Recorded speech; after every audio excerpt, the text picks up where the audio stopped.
الرحمة لو جوه الإنسان هي رحمة، مفيش غيرها، بتتعامل بيها مع كل الأشياء. كيف تعلم العيل يحترم عمه؟ ده الصعيد.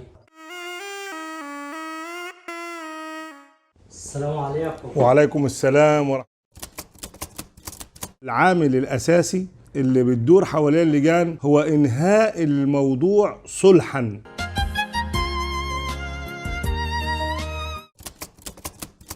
مع ان الصعيد انجب شخصيات عظيمه جدا اثرت في المجتمع المصري، زي فضيله الشيخ محمد سيد طنطاوي، فضيله الشيخ احمد الطيب، فضيله الشيخ عبد الباسط عبد الصمد، البابا شنودة الثالث، الرئيس الراحل جمال عبد الناصر، حافظ ابراهيم، طه حسين.